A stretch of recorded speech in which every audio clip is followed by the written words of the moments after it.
Lidia Reid, tashmë në moshë të thyer, ka kaluar dekada në kërkim të së vërtetës për djalin e saj të vogël, i cili sipas dokumenteve zyrtare ndoroi jetë në vitin 1975 në një spital të Edimburgut.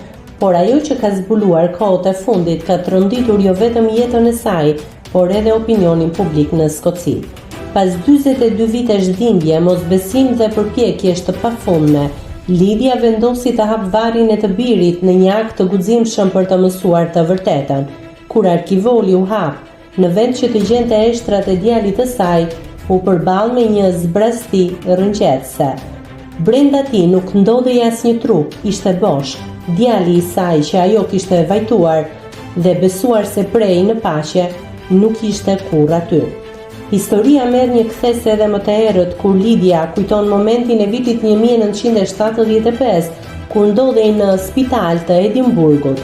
Ajo kishte kërkuar të shihte për herë të fundit djalin e saj, por mjekët i kishin treguar një fëmijë që nuk i ngjante as pak atij.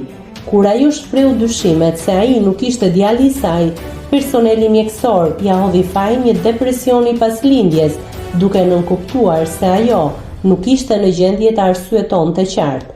Pas dekadash të tëra kërkimesh, protestash dhe hetimesh të pavarura, Lidia ka një version të dhimbshëm dhe tronditës.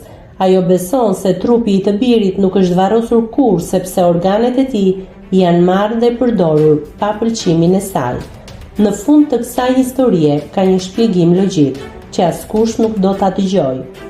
Trupi i djalit tim nuk është vendosur kurrë në arkivol, sepse ati kanë marrë organet, ka deklaruar ajo me vendosmëri. Akuzat të rënda për trafik organesh kanë qarkulluar në Skoci për dekada, midis viteve 1970 dhe 2000, janë ngritur dyshime të shumta për përfshirjen e mjekëve në mbajtjen dhe përdorimin e organeve të fëmijëve të vdekur pa lejen e familjarëve. Sipas disa burimeve, rreth 6.000 organe dhe inde janë ruajtur nga trupat e të vegjëlve në emër të eksperimenteve shkencore, një praktikë që në shumë raste është justifikuar me motivin e kërkimeve mjekësore. Megjithatë, kur nuk janë publikuar prova të pakundërshtueshme që do të vërtetonin ekzistencën e një rrjeti të mirëfillt trafiku organesh, autoritetet shëndetësore kanë kërkuar falje për mungesën e transparencës dhe praktikat e papranueshme të së kaluarës, por për njerëz si Lidia Reid, asnjë ndjesë nuk mjafton pa të vërtetën. Ajo është betuar se nuk do të ndalet derisa të zbulojë çfarë ndodhi me të birin.